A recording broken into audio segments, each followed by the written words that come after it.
బొమ్మిడాయి చేప పులుసులా పట్టుకుంటే జారిపోగలా వరద నీటిలో పులుసు చేపల వరస నాతో కలిసిపోయిలా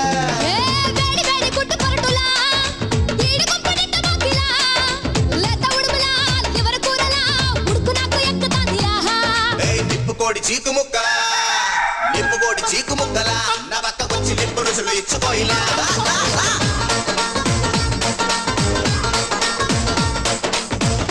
మీద